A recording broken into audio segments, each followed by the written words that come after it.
عن أبي هريرة رضي الله تعالى عنه قال قال رسول الله صلى الله عليه وسلم আল্লাহর পয়গম্বরের সাহাবী হযরত আবু হুরায়রা রাদিয়াল্লাহু তাআলা আনহু বলেন, কিয়ামতের ময়দানে যারা সুদ খাবে আর রিবা সাবউনা হুবা, আল্লাহর পয়গম্বর হাদিসে পাকের মধ্যে বলেন, সুদ যারা খাবে সুদের সর্বনিম্ন 70টি গুনাহ আছে। কয়টা? সর্বনিম্ন 70টা গুনাহ আছে।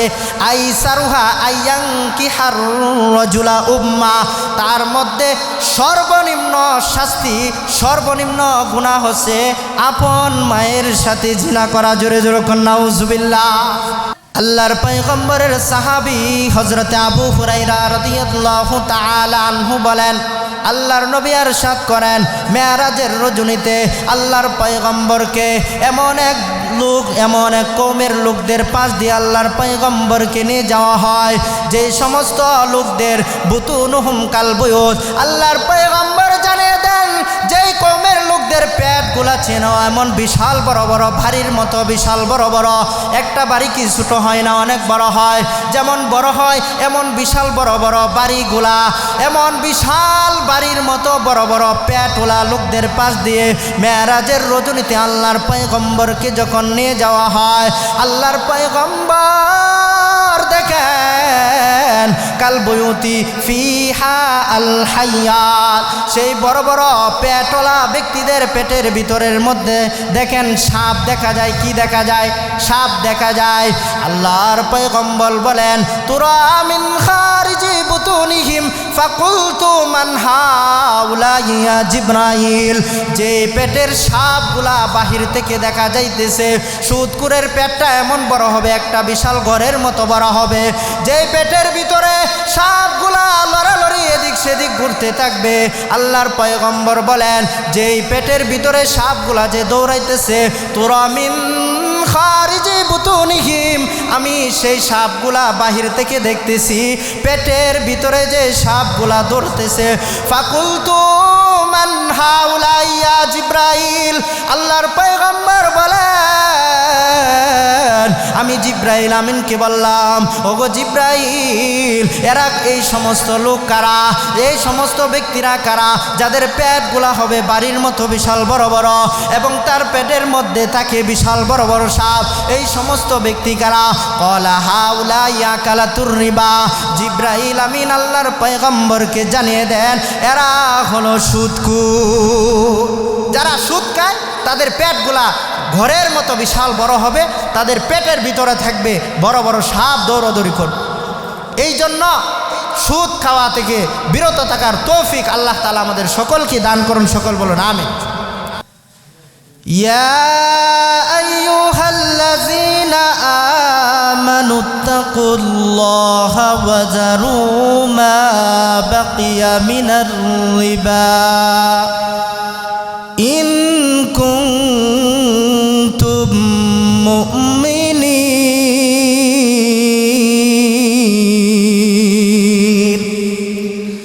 আল্লাহ পাক রব্বুল আলামিন সমস্ত ঈমানদারদেরকে ডাক দেয়া বলেন, ইয়া আইয়ুহাল্লাযীনা আমানুত্তাকুল্লাহ, হে ঈমানদারগণ, তোমরা যারা ঈমান এনেছ, ঈমানের মতো এমন বড় দৌলত যারা অর্জন করেছ, তোমরা দিলের কানটা লাগায় শোনো, আমানুত্তাকুল্লাহ, ঈমান আনার পর তোমরা সর্বপ্রথম আমি আল্লাহকে ভয় করো।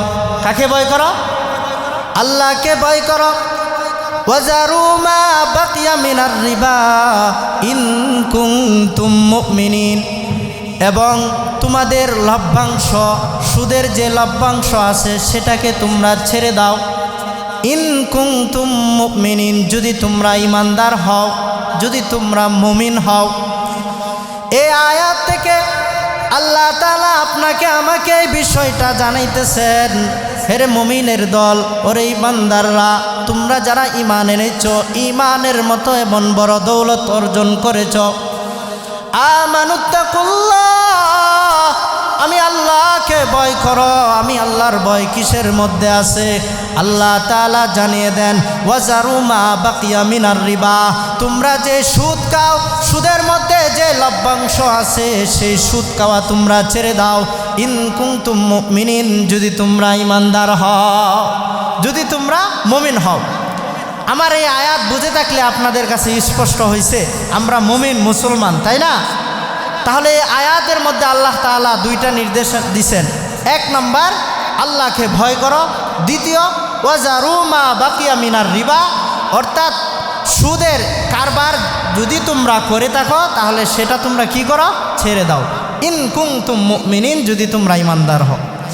এই আয়াতটা নাজিল হয়েছে বনি সাকিব গোত্রের বনু আমর ইবনে উমায়ের এবং মাখজুমি গোত্রের বনু মুগীরার ক্ষেত্রে এই আয়াতটা আল্লাহ তাআলা নাজিল করছেন। অর্থাৎ এই সাকিব গোত্র এবং মাখজুমি গোত্র আইয়ামে জাহিলিয়াতের যুগে তারা সুদি কারবার করত। সুদি কারবারের মধ্যে তারা লেনদেন করত একে অপরের সাথে। এরপরে যখনই ইসলামের আবির্ভাব হব, ইসলামের আবির্ভাব হওয়ার ফলে তারা দুনো গোত্রই মুসলমান হয়ে যায়। জোরে যেরকম সুবহানাল্লাহ।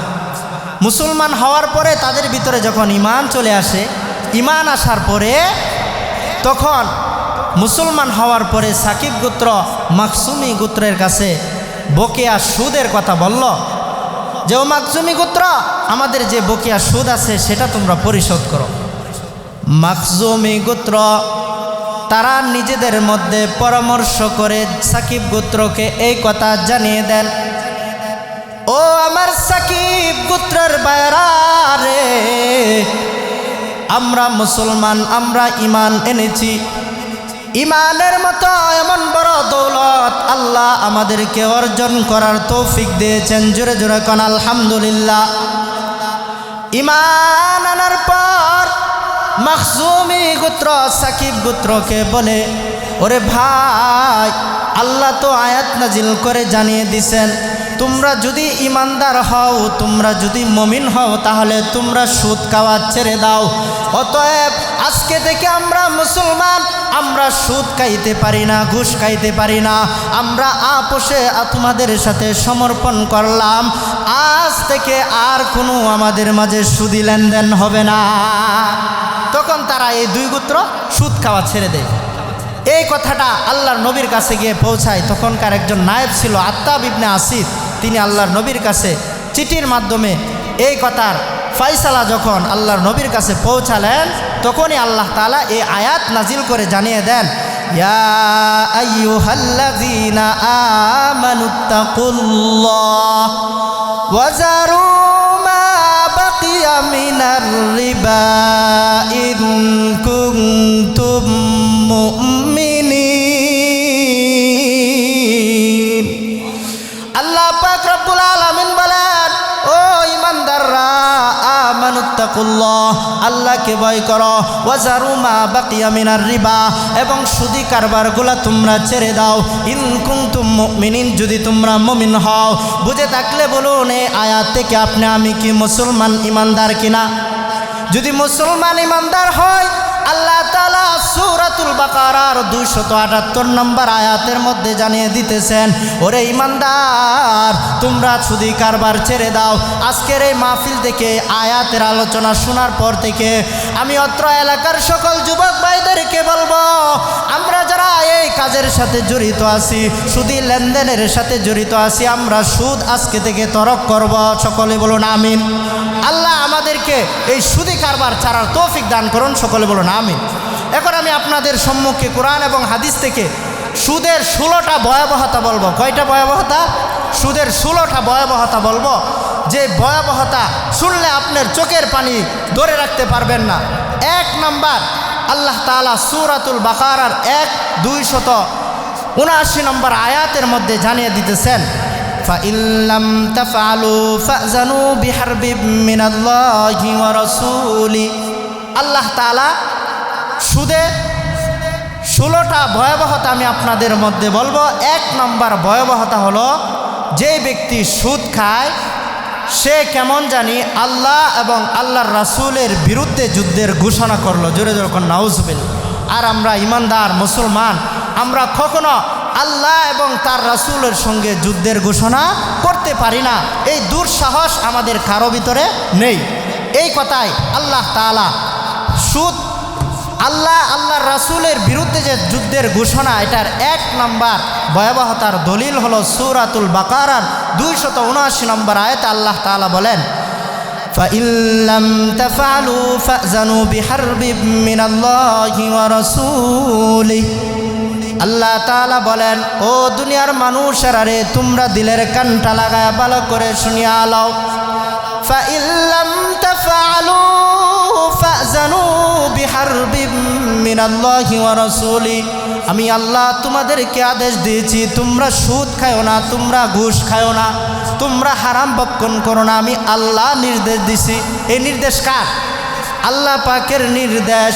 আল্লাহ তাআলা জানিয়ে দেন, ফাইলাম তাফআলু, তারপরেও তোমরা যদি আমার এই নির্দেশের অমান্য করো, অর্থাৎ তোমরা সুদ ঘুষ খাইতেই থাকো, জানিয়া লও ফাজানু বিহারবিম মিনাল্লাহি ওয়া রাসূলিহি, তাহলে আল্লাহ এবং তার রাসূলের সঙ্গে যুদ্ধ করার জন্য প্রস্তুত হয়ে যাও।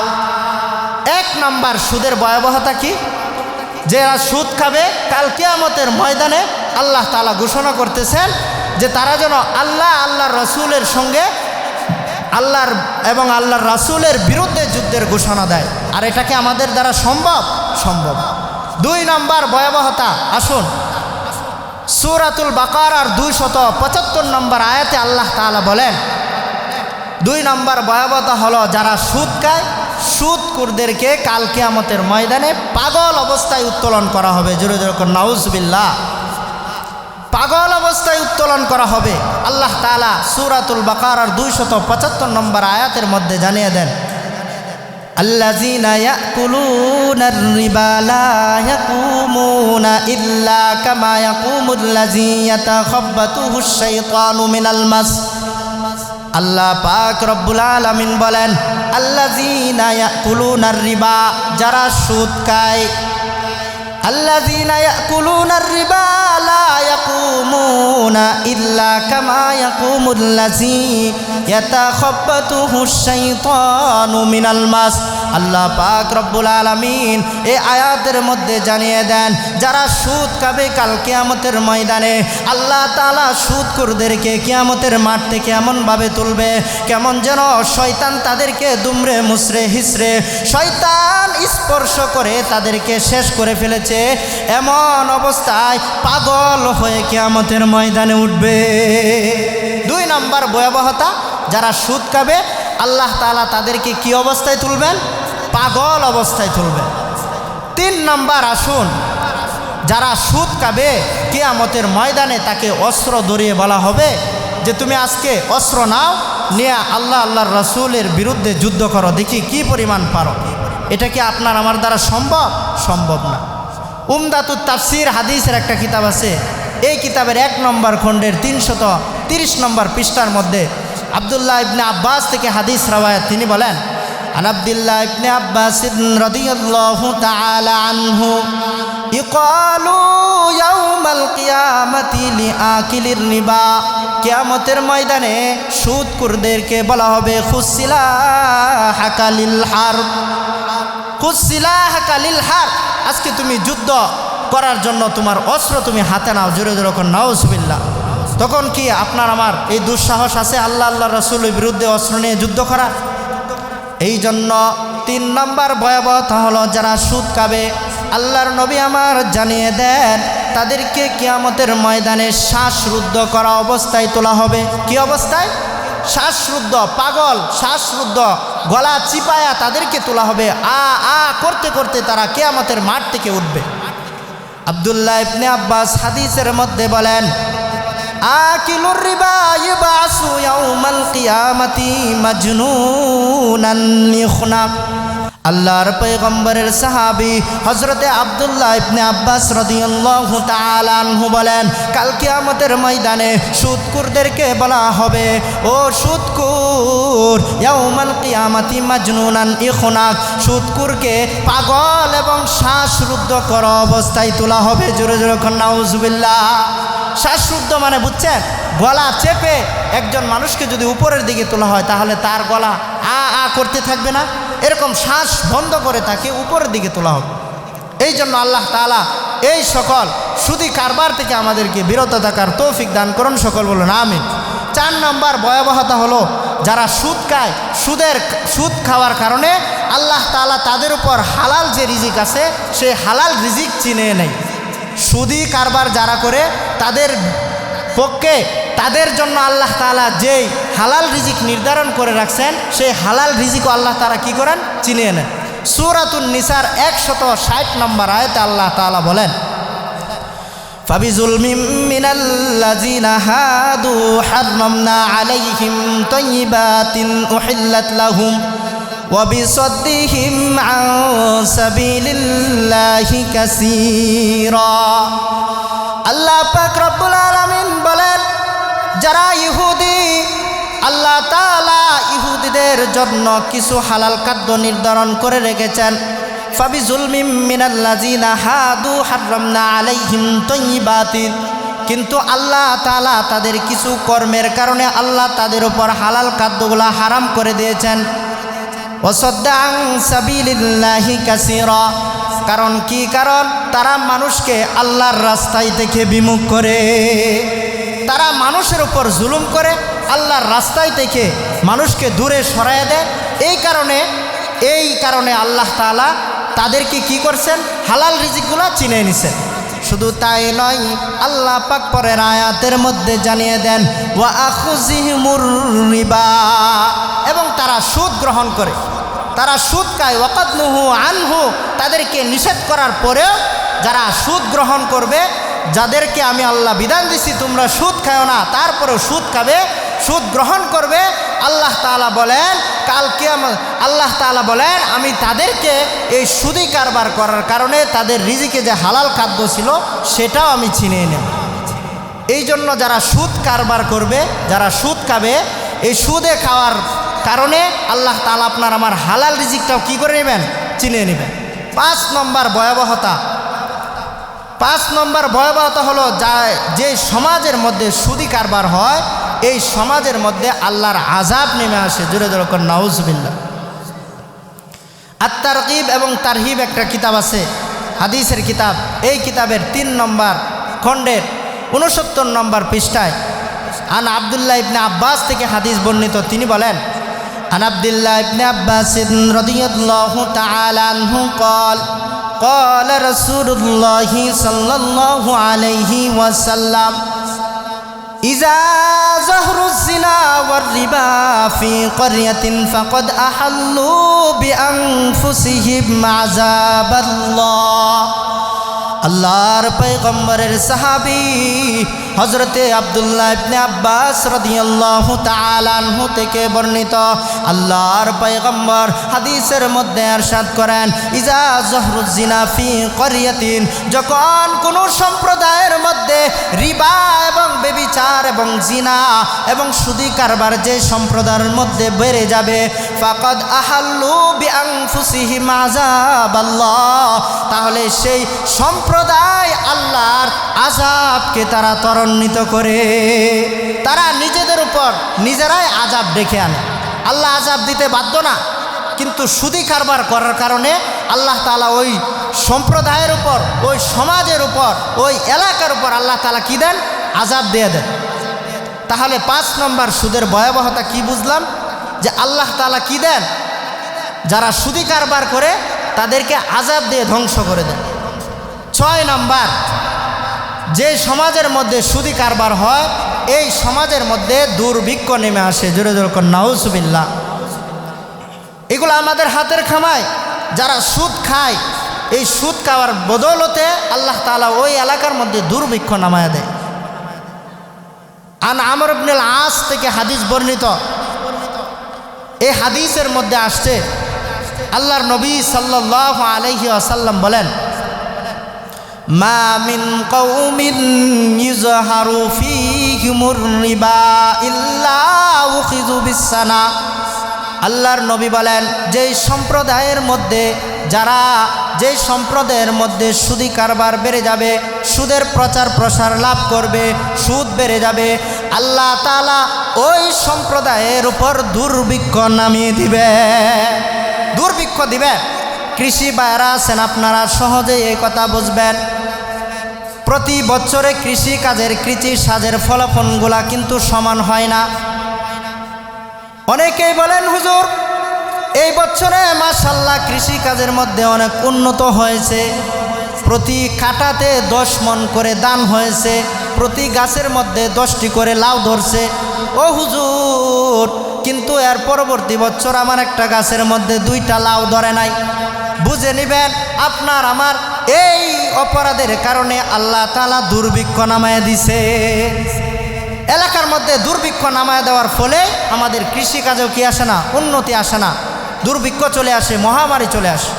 শুধু তাই নয়, আল্লাহর নবী সাথে সাথে পরের হাদিসের মধ্যে বলেন, ওমা মিন কওমিন ইযহারু ফীহিমুর রিশা ওয়ার রশা। আল্লাহর নবী বলেন, যেই সম্প্রদায়ের মধ্যে কাপুরুষতা বেড়ে যাবে, যেই সম্প্রদায়ের মধ্যে রিবা বেড়ে যাবে, জিনা বেড়ে যাবে, সেই সম্প্রদায়ের লোকেরাও কাপুরুষ হয়ে যাবে। ইল্লা উখিযু বিররুহা, তারাও কাপুরুষ হয়ে যাবে।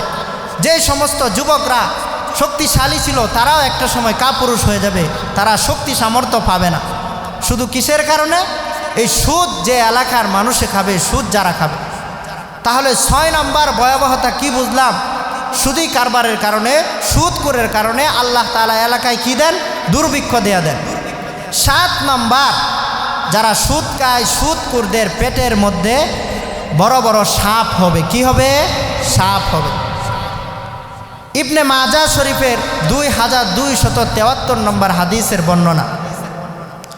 আল্লাহর পয়গম্বরের সাহাবী হযরত আবু হুরায়রা রাদিয়াল্লাহু তাআলা আনহু বলেন, عن أبي هريرة رضي الله تعالى عنه قال قال رسول الله صلى الله عليه وسلم أتيت ليلة أسري بي على عبدي قوم بطونهم كالبيوت।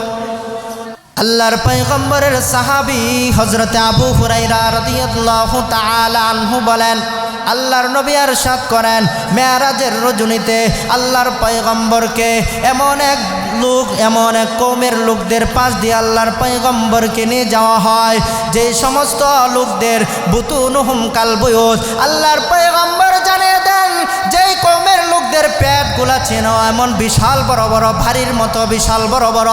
একটা বাড়ি কি ছোট হয় না, অনেক বড় হয়। যেমন বড় হয় এমন বিশাল বড় বড় বাড়িগুলা, এমন বিশাল বাড়ির মতো বড় বড় পেটওয়ালা লোকদের পাশ দিয়ে মেরাজের রজনীতে আল্লাহর পয়গম্বরকে যখন নিয়ে যাওয়া হয়, আল্লাহর পয়গম্বর দেখেন কালবুয়ুতি ফিহা আল হাইয়াত, সেই বড় বড় পেটওয়ালা ব্যক্তিদের পেটের ভিতরের মধ্যে দেখেন সাপ দেখা যায়। কি দেখা যায়? সাপ দেখা যায়। আল্লাহর পয়গম্বর বলেন, তুরা মিন খারিজি বুতুনিহিম ফাকুলতু মান হাউলা ইয়া জিবরাইল। যে পেটের সাপগুলা বাহির থেকে দেখা যাইতেছে, সুদখোরের পেটটা এমন বড় হবে, একটা বিশাল ঘরের মতো বড় হবে। যে পেটের ভিতরে সাপগুলা লড়ালড়ি এদিক সেদিক ঘুরতে থাকবে। আল্লাহর পয়গম্বর বলেন, যেই পেটের ভিতরে সাপগুলা যে দৌড়াইতেছে, তুরা মিন খারিজি বুতুনিহিম, আমি সেই সাপগুলা বাহির থেকে দেখতেছি, পেটের ভিতরে যে সাপগুলা দৌড়তেছে। ফাকুলতু মান হাউলা ইয়া জিবরাইল। আল্লাহর পয়গম্বর বলেন, আমি জিবরাইল আমিনকে বললাম, ওগো জিবরাইল, এরা এই সমস্ত লোক কারা? এই সমস্ত ব্যক্তিরা কারা যাদের পেটগুলা হবে বাড়ির মতো বিশাল বড় বড় এবং তার পেটের মধ্যে থাকে বিশাল বড় বড় সাপ? এই সমস্ত ব্যক্তি কারা? ক্বালা হাউলা ইয়াকালাতুর রিবা। জিবরাইল আমিন আল্লাহর পয়গম্বরকে জানিয়ে দেন, এরা হলো সুদখোর। যারা সুদ খায় তাদের পেটগুলা ঘরের মতো বিশাল বড় হবে, তাদের পেটের ভিতরে থাকবে বড় বড় সাপ দৌড়াদৌড়ি করবে। এই জন্য সুদ খাওয়া থেকে বিরত থাকার তৌফিক আল্লাহ তাআলা আমাদের সকলকে দান করুন, সকল বলুন আমিন। 8 নম্বর ভয়াবহতা, সুদ যারা খাবে, এই সুদ যারা খাবে, এই সুদখোরদেরকে তুলনা করা হয়েছে বড় ভয়াবহতা, তারা তাদের মায়ের সাথে জিনা করলো। জোরে জোরে কর নাউজুবিল্লাহ। ইবনে মাজাহ শরীফে 2274 নম্বর হাদিস, আল্লাহর পয়গম্বরের সাহাবী হযরত আবু হুরায়রা রাদিয়াল্লাহু তাআলা আনহু রিওয়ায়াত করেন, আন আবি হুরায়রা রাদিয়াল্লাহু তাআলা আনহু قال قال رسول الله সাল্লাল্লাহু আলাইহি ওয়াসাল্লাম, আল্লাহর পয়গম্বরের সাহাবী হযরতে আবু হুরায়রা রাদিয়াল্লাহু তাআলা আনহু বলেন, কিয়ামতের ময়দানে যারা সুদ খাবে, আর রিবা সাবউনা হুবা, আল্লাহর পয়গম্বর হাদিসে পাকের মধ্যে বলেন, সুদ যারা খাবে, সুদের সর্বনিম্ন 70টি গুনাহ আছে। কয়টা? সর্বনিম্ন 70টা গুনাহ আছে। আইসারুহা আইয়াঙ্কিহার রাজুলা উম্মা, তার মধ্যে সর্বনিম্ন শাস্তি, সর্বনিম্ন গুনাহ হচ্ছে আপন মায়ের সাথে জিনা করা। জোরে জোরে কর নাউজুবিল্লাহ। তাহলে 8 নম্বর অপরাধ, যারা সুদ খায় তারা নিজ মায়ের সাথে জিনা করে। জোরে জোরে কর নাউজুবিল্লাহ। আল্লাহর পয়গম্বর আরেক সাহাবী আব্দুল্লাহ ইবনে আব্বাস বলেন, আর রিবা সালাসুনা হুবা, আরেক হাদিসের মধ্যে বলেন যে সুদের 73টি গুনাহ আছে, স্তর আছে, তার মধ্যে 73টির মধ্যে সর্বনিম্ন গুনাহ হচ্ছে কি? নিজ মায়ের সঙ্গে জিনা করা। তাহলে সুদ খাওয়া আমাদের ছাড়তে হবে। এত ভয়াবহতা শুনতেছি, দেখেন সুদের ভয়াবহতা শাস্তি, নিজ মায়ের সাথে জিনা করা, এর চেয়ে বড় অপরাধ, এর চেয়ে বড় শাস্তি আর কিছু হইতে পারে? এই জন্য ও যুবক ভাই, ও মুরব্বী বাবারা, আমি তোমাদের দিলের কানটা লাগায় শোনো, আমি তোমাদের দুটি পা আগায় দাও, তোমাদের পা ধরে, তোমাদের হাত ধরে বলে যায়, যারা এখনো সুদি কারবারের সাথে জড়িত আছে, সুদটাকে ছেড়ে দাও। এই সুদটা অনেক বড় গুনাহ। কেমন গুনাহ? আল্লাহর নবী আরেক হাদিসের মধ্যে বলেন, সুদি কারবারের 9 নম্বর অপরাধ হচ্ছে সুদ খাওয়া সবচেয়ে বড় গুনাহ। এটা মারাত্মক বড় অপরাধ। বুখারী শরীফের 766 নম্বর হাদিসের বর্ণনা, আল্লাহর পয়গম্বরের সাহাবী হযরতে আবু হুরায়রা রাদিয়াল্লাহু তাআলা আনহু বর্ণনা করেন, ক্বালা রাসূলুল্লাহি সাল্লাল্লাহু আলাইহি ওয়াসাল্লাম, ইজতানিবুস সাবআল মুবিকাত। আল্লাহর পয়গম্বরের সাহাবী হযরতে আবু হুরায়রা রাদিয়াল্লাহু তাআলা আনহু বলেন, আল্লাহর নবী হাদিসে পাকের মধ্যে ইরশাদ করেন, ও দুনিয়ার মানুষেরা রে, তোমরা বড় বড় 7টি অপরাধ আছে, সেই অপরাধগুলা থেকে তোমরা বিরত থাকবে। মা হুন্না ইয়া রাসূলুল্লাহ, আল্লাহর পয়গম্বরের সাহাবী আল্লাহর পয়গম্বরকে জিজ্ঞাসা করেন, ওগো আল্লাহর পয়গম্বর, ওগো আল্লাহর রাসূল, সেই 7 বিষয়ের অপরাধ সেগুলা কি কি? আল্লাহর পয়গম্বর বলেন, আশশিরকু বিল্লাহ, 1 নম্বর অপরাধ আল্লাহর সঙ্গে কাউকে শরীক করা। 1 নম্বর অপরাধ। বড় বড় 7টি অপরাধ আছে। সাহাবায়ে কেরাম জিজ্ঞাসা করলেন, ইয়া রাসূলুল্লাহ, সেই বড় বড় 7 অপরাধ কি? আল্লাহর নবী জানিয়ে দেন, আশশিরকু বিল্লাহ, 1 নম্বরে আল্লাহর সঙ্গে শিরক করা, এটা সবচেয়ে বড় অপরাধ।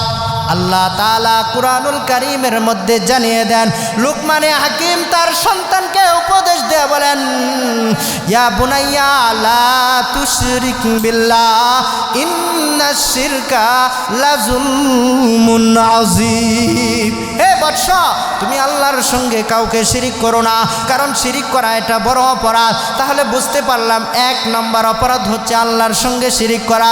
2 নম্বর আল্লাহর নবী বলেন, আস-সিহরু, জাদু করা, কাউকে ক্ষতি করার জন্য জাদু করা, এটাও বড় অপরাধ। আল্লাহ তাআলা এই সকল অপরাধ থেকে বেঁচে থাকার তৌফিক দান করুন, সকলে বলুন আমিন। 3 নম্বর আল্লাহর পয়গম্বর বলেন, ওয়া আকলু মালিল ইয়াতীম বিগাইরি হক, এতিমের সম্পদ ভক্ষণ করা, এতিমের সম্পদ ভক্ষণ করা যাবে না। এতিমের সম্পদ কিভাবে ভক্ষণ করে? আজকে আমার ভাই মারা গেছে, বাতিজার অনেক সম্পদ আছে, ভাই অনেক সম্পদ রেখে গেছে, বাতিজা ছোট কিছু বোঝে না, কলমের গোছা দিয়ে আমি তার সম্পদটাকে নিজের নামে বানায় নিলাম। আল্লাহর পয়গম্বর বলেন এটা তোমার সবচেয়ে বড় অপরাধ, এই এতিমের সম্পদ ভক্ষণ করা যাবে না। 4 নাম্বার, আল্লাহর নবী বলেন মান কতালা নাফসান বিগয়রি হক, অন্যায়ভাবে কাউকে হত্যা করা যাবে না, অন্যায়ভাবে কাউকে কোনো সময় হত্যা করা যাবে না। হাদিসের মধ্যে আসছে মান কতালা উসফুরান, এক হাদিসের মধ্যে আছে কোনো ব্যক্তি যদি কোনো একটি চড়ুই পাখিকে অনর্থকভাবে হত্যা করে ফেলে, মেরে ফেলে, কাল কিয়ামতের ময়দানে ওই চড়ুই পাখি আল্লাহ তাআলার কাঠ গড়ায় দাঁড়াইয়া আপনার আমার নামে মামলা দিবেন। ওগো আল্লাহ, তোমার অমুক বান্দা আমাকে অমুক দিনে এমনিতে আমাকে অনর্থকভাবে আমাকে হত্যা করে ফেলছে, আল্লাহ তুমি আর শাস্তি তোমার কাছে দিয়ে দিলাম, তুমি আর বিচার কইরো। কাল কিয়ামতের ময়দানে অনর্থকভাবে কাউকে নাম্বার আল্লাহর নবী বলেন ওয়া আকুলুর রিবা, এবং সুদ খাওয়া যাবে না। সুদ খাওয়াও এটা বড় অপরাধ, সুদ খাওয়া এটা কি বড় অপরাধ। 6 নাম্বার ওয়াজ্জাহফি ইয়াউমাজ জাহফি ওয়াত্তাওয়াল্লি ইয়াউমাজ জাহফি, যুদ্ধের ময়দান থেকে পলায়ন করা এটাও বড় অপরাধ। 7 নাম্বার আল্লাহর পয়গম্বর বলেন ওয়াকাযফুল মুহসানাতিল মুমিনাতিল গাফিলাত, কোনো সতী শতাব্দী নারীকে মিথ্যা অপবাদ দেওয়া যাবে না। সমাজে আছে কি নাই, একজন দিন মজুরের কন্যা অথবা ভালো একজন লোকের কন্যা বিবাহ দিবে, বিবাহ দেওয়ার জন্য সে প্রস্তুত, সব কিছু সম্পন্ন হয়ে গেছে। কিছু লোক আইসা ওই পাত্রর বাপের সাথে, পাত্রর আত্মীয়র সাথে সম্পর্ক জুড়ে দেয়, আপনি যে অমুক মেয়েটার সাথে বিবাহ করতে চাইছেন, অমুক মেয়ে তো ভালো না, অথচ মেয়ে ভালো, সতী শতাব্দী নারী, তার বিরুদ্ধে আপনি মিথ্যা অপবাদ দিয়ে একটা পিন মেরে দিলেন। আল্লাহর নবী বলেন এটাও তোমার জন্য সবচেয়ে বড় অপরাধ। এই জন্য এই সমস্ত অপরাধ থেকে তোমাকে কি থাকতে হবে? বিরত থাকতে হবে। 10 নম্বর সুদ খাওয়ার ভয়াবহতা হলো, আল্লাহর নবী বলেন যারা সুদ খায় কাল কিয়ামতের ময়দানে তারা রক্তের নহরে, রক্তের নদীতে তারা হাবুডুবু খাইবে। জোরে জোরে কোন নাউজুবিল্লাহ। আন সামুরাত ইবনে জুনদুব রাদিয়াল্লাহু তাআলা আনহু قال, বুখারী শরীফের 2285 নম্বর হাদিসের বর্ণনা। আল্লাহর পয়গম্বর বলেন আন সামুরাত ইবনে জুনদুব রাদিয়াল্লাহু তাআলা আনহু قال, সামুরা ইবনে জুনদুব রাদিয়াল্লাহু তাআলা আনহু থেকে রওয়ায়াত, তিনি বলেন আল্লাহর নবী হাদিসে পাকের মধ্যে বলেন এক রজনীতে আমি স্বপ্নে দেখেছি 2 জন ব্যক্তি আমার নিকট আসছে। আমার নিকট আসার পর আমাকে এক পবিত্র ভূমির দিকে যখন নিয়ে যাওয়া শুরু করলো, যাওয়ার পথে এমন এক দল লোকদের নিকট আমার সাক্ষাৎ হয়ে যায়, যে শ্রেণীর লোকদেরকে দেখতে থাকি তারা রক্তের নহরের মধ্যে হাবুডুবু খাইতেছে, উঠার চেষ্টা করে কিন্তু উঠতে পারে না। কিনারার মধ্যে আরেক ব্যক্তি দাঁড়ায় আছে, পাথর নিয়ে কঙ্কর নিয়ে দাঁড়ায় আছে। ওই ব্যক্তি সমুদ্র থেকে উঠতে চায়, কিনারার ব্যক্তি আবার পাথর নিক্ষেপ করে, এভাবে উঠতে চায় আবার পাথর নিক্ষেপ করে, স্বস্থানে তাকে ফিরে দেওয়া হচ্ছে। আল্লাহর পয়গম্বর এই কাহিনী দেখে জিজ্ঞাসা করেন এরা আবার কোন শ্রেণীর লোক?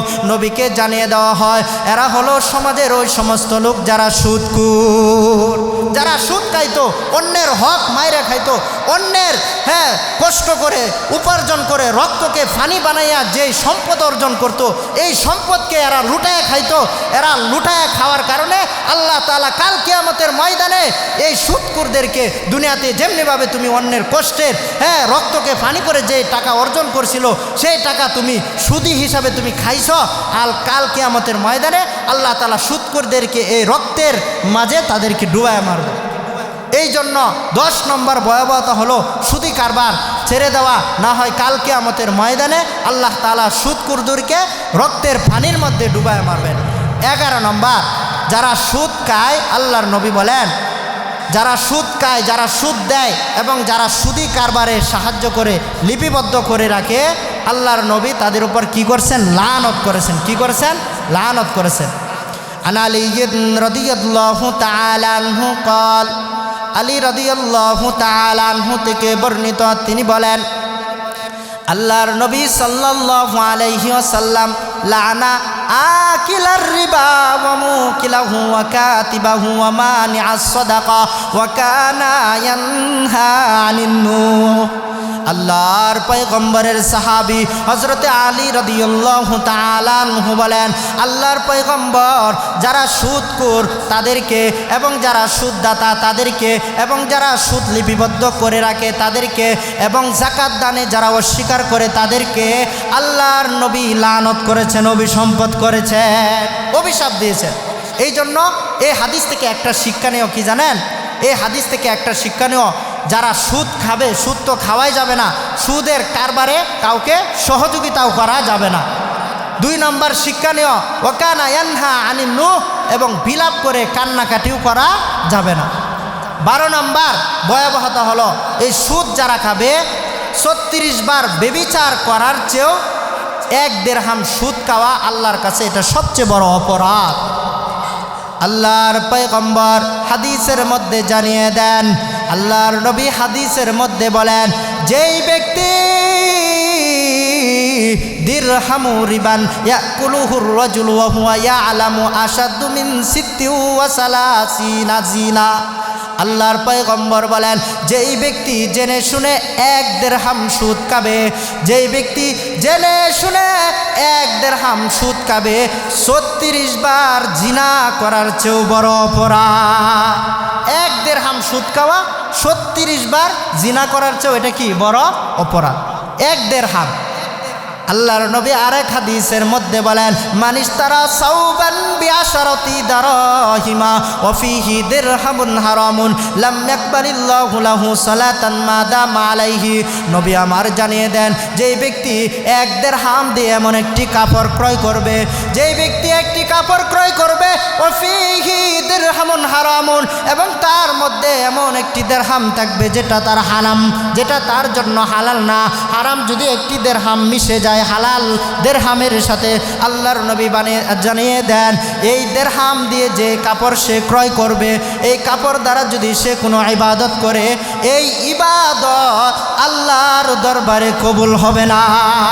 তাহলে বোঝা গেল, একটা কাপড় ক্রয় করলাম, এর ভিতরে যদি 1 দিরহাম যদি হারাম থাকে, তাহলে সেই কাপড়টাই পুরা নাপাক হয়ে গেল।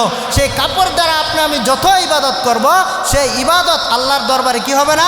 কবুল হবে না। আল্লাহর নবী আরেক হাদিসের মধ্যে জানিয়ে দেন, লা ইয়াদখুলুল জান্নাতা লাহমুন নাবাতা মিনাস সুহতি ওয়া কুল্লু লাহমিন নাবাতা মিনাস সুহতি কানাতিন নারু আউলা বি। আল্লাহর নবী বলেন, যেই ব্যক্তি হারাম উপার্জন দ্বারা তার শরীর বানাইছে, তার আকার আকৃতি বানাইছে, তার রক্ত মাংস বানাইছে, কাল কিয়ামতের ময়দানে এই শরীরকে জাহান্নামের মধ্যে ঠেলে দেওয়া হবে। আল্লাহর নবী বলেন, এই শরীর জাহান্নামেরই অধিক উপযুক্ত। এই জন্য বুঝতে পারলাম হারাম ছাড়তে হবে, সুদ ছাড়তে হবে, ঘুষ ছাড়তে হবে। 13 নম্বর সুদের বড় ভয়াবহতা হচ্ছে, আল্লাহর নবী সাল্লাল্লাহু আলাইহি ওয়াসাল্লাম বলেন যে সুদ যেই সম্প্রদায়ের মধ্যে ছড়িয়ে যাবে, বুঝবা যে কিয়ামত তখন সন্নিকটে।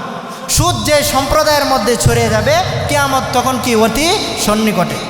আল্লাহর পয়গম্বরের সাহাবী হযরত আব্দুল্লাহ ইবনে মাসউদ রাদিয়াল্লাহু তাআলা আনহু রওয়ায়াত করেন, ক্বালা রাসূলুল্লাহ সাল্লাল্লাহু আলাইহি ওয়াসাল্লাম, আল্লাহর নবী বলেন, ইজা যাহরুজ জিনা ওয়ার রিবা ফি ক্বরিয়াতিন ওয়াল কমার। আল্লাহর নবী বলেন, যেই সম্প্রদায়ের মধ্যে বাইনা ইয়াদাই সাআতি ইজা যাহরুজ জিনা ওয়ার রিবা ওয়াল কম, আল্লাহর নবী বলেন, যেই সম্প্রদায়ের মধ্যে বেবিচার, সুদ এবং মদ পান বেড়ে যাবে, বুঝে নিও তখন কিয়ামত তোমাদের অতি সন্নিকটে চলে আসছে। যে সম্প্রদায়ের মধ্যে সুদ, বেবিচার এবং মদ পান বেড়ে যাবে, বুঝতে পারবা তখন কিয়ামত কি অতি সন্নিকটে। হাদিসের মধ্যে 14 নম্বর ভয়াবহতা সম্পর্কে আল্লাহর পয়গম্বর হাদিসের মধ্যে জানিয়ে দেন যে সুদ খাওয়া এমন একটা সময় আসবে, শেষ জামানার মধ্যে কোনো ব্যক্তি এমন থাকবে না যে সুদ খাবে না। এমন একটা সময় চলে আসবে কিয়ামতের আগ মুহূর্তে। আল্লাহর পয়গম্বর হাদিসে পাকের মধ্যে বলেন, আল্লাহর নবী হাদিসের মধ্যে এই কথা জানিয়ে দেন, লায়াতিয়ান্না জামানুন আলান নাস, মানুষের মধ্যে এমন একটা সময় চলে আসবে, লাম ইয়াকুলুহুর রিবা, একজন লোকও এমন পাওয়া যাবে না সে সুদ খায় নাই। একজন লোকও এমন পাওয়া যাবে না সে সুদ খায় নাই। লাম ইয়াকুলুহুর রিবা, আল্লাহর নবী বলেন যদি সে সুদ নাও খায় তাহলে তাকে সুদের ধোঁয়া হলেও তাকে স্পর্শ করেই ছাড়বে। এই জন্য বড় অপরাধ, এই অপরাধ থেকে আল্লাহ তাআলা আপনাকে আমাকে বাঁচার তৌফিক দান করুন, সকল বলুন আমিন। 16 নম্বর ভয়াবহতা, 15 নম্বর ভয়াবহতা হলো যারা সুদ খাবে, আল্লাহর নবী হাদিসের মধ্যে বলেন তাদেরকে, সুদখোরদেরকে জান্নাত না দেওয়াই আল্লাহ তাআলার হক। সুদখোরদেরকে জান্নাত না দেওয়াই কার হক? আল্লাহর হক। আল্লাহর পয়গম্বর হাদিসের মধ্যে বলেন আরবাউ হাক্কুন আলাল্লাহ, আল্লাহর নবী হাদিসের মধ্যে বলেন 4 শ্রেণীর ব্যক্তি আছে যাদেরকে আল্লাহ ইউদখিলাহুমুল জান্নাতা ওয়ালা ইউযিকাহুম নাঈমাহা, তাদেরকে জান্নাতে প্রবেশ না করানোই আল্লাহর হক। 1 নম্বর নবী আমার জানিয়ে দেন মুদমিনুল খাম, অর্থাৎ যারা মদ পান করে তাদেরকে জান্নাত না দেওয়া এটা আল্লাহর হক। 2 নম্বর নবী আমার জানিয়ে দেন ওয়া আকুলুর রিবা, যারা সুদ খাবে, সুদখোরদেরকে জান্নাত না দেওয়াই আল্লাহর হক। 3 নম্বর নবী আমার জানিয়ে দেন আকলু মালিল ইয়াতিমি বিগাইরি হক, এতিমের সম্পদ অন্যায়ভাবে ভক্ষণ করা, যারা এতিমের সম্পদ খাইবে আল্লাহর নবী বলেন তাদেরকে জান্নাত না দেওয়াই আমার হক।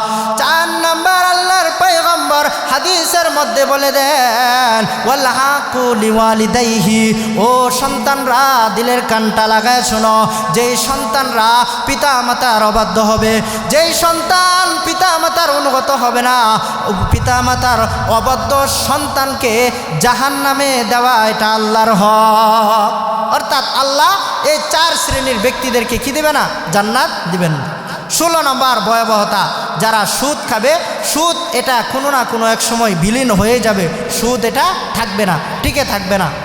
আল্লাহর নবী ইবনে মাজাহ শরীফের 2269 নম্বর হাদিসের বর্ণনা, আল্লাহর পয়গম্বর হাদিসের মধ্যে ইরশাদ করেন আন আবি হুরায়রা রাদিয়াল্লাহু তাআলা আনহু قال قال رسول الله صلى الله عليه وسلم, আল্লাহর নবী বলেন মা আহাদা, এমন কোনো ব্যক্তি পাওয়া যাবে না, মা আহাদা কাসিরুন, এমন কোনো একজন ব্যক্তি পাওয়া যাবে না ইল্লার রিবা, অর্থাৎ যে সুদ খাবে, যে সুদ খাবে আল্লাহর পয়গম্বর বলেন কানা ফি আকিবাতি আমরিহি লাকিল্লা, কোনো না কোনো একভাবে তার এই সুদী সম্পদ শেষ হয়ে যাবে।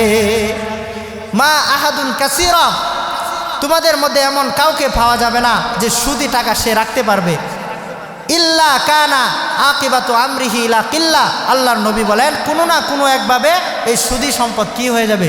বিলীন হয়ে যাবে, শেষ হয়ে যাবে। তাহলে এই সমস্ত আয়াত থেকে আপনি আমি কি বুঝি? সুদ বড় মহাপাপ, এই সুদ খাওয়া যাবে না।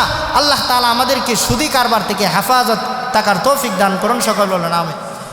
আল্লাহর পয়গম্বর মেরাজের রজনীতে যখন আল্লাহর পয়গম্বরকে উপরের দিকে নিয়ে যাওয়া হয়, তখন জিব্রাইল আমিন আল্লাহর নবীকে অনেকগুলা তার এই উম্মতের গুণাবলী দেখায়, যে গুণাবলীর কারণে এক এক ধরনের উম্মতদেরকে এক একভাবে শাস্তি দেওয়া হয়। আল্লাহর পয়গম্বরকে দেখানো হয় এমন কিছু উম্মতদেরকে শাস্তি দেওয়া হইতেছে যাদের হাতের মধ্যে থাকবে নখ, লম্বা লম্বা তামার নখ থাকবে, তামার নখ দ্বারা তাদের নিজেদের চেহারাগুলা এভাবে চিরে চিরে শেষ করে ফেলতেছে।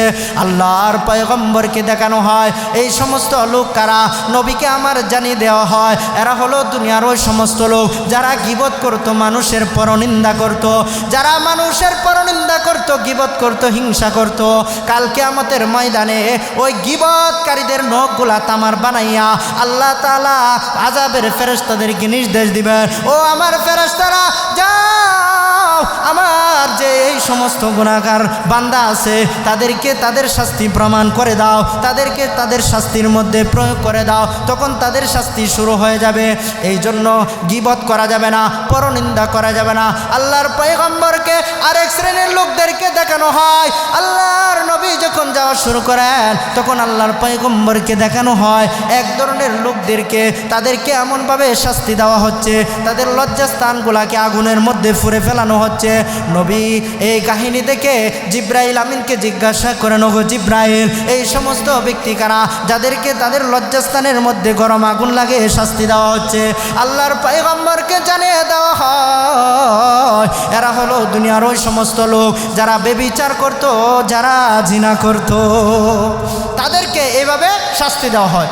এই জন্য আপনার আমার হায়াত সংক্ষিপ্ত, এই সংক্ষিপ্ত হায়াতের গুরুত্ব বুঝতে হবে। এক হাদিসের মধ্যে আল্লাহর নবী বলেন, ইগতানিম খামসান ক্বাবলা খামসিন, ও দুনিয়ার মানুষ, তোমরা পাঁচটি জিনিস আসার আগে গুরুত্ব মনে করো। কয়টি জিনিসকে? পাঁচটি বিষয় আসার আগে গনিমত মনে করো। এক নম্বর, আল্লাহর নবী বলেন, শাবাবাকা ক্বাবলা হারামিক, তুমি তোমার এই যৌবনকে তুমি গনিমত মনে করো। কারণ বার্ধক্য চলে আসলে, যৌবন বয়স যখন চলে যাবে, বার্ধক্য চলে আসবে, ও যুবক ভাই, তখন কিন্তু বৃদ্ধ বয়সে তুমি আল্লাহর ইবাদত বেশি করতে পারবে না। এই জন্য নবী আমার জানিয়ে দেন, তোমার বৃদ্ধ বয়স আসার আগে, বার্ধক্য আসার আগে তুমি তোমার যৌবনের হেফাজত করো। যৌবনকালে বেশি বেশি আল্লাহর প্রতি তোমার সময়টাকে লাগাও। শাবাবাকা ক্বাবলা হারামিক ওয়া সিহহাতাকা ক্বাবলা সুকুমিক। নবী আমার 2 নম্বর মেসেজ দেন, সুস্থতাকে তুমি গনিমত মনে করো অসুস্থ হয়ে যাওয়ার পূর্বে।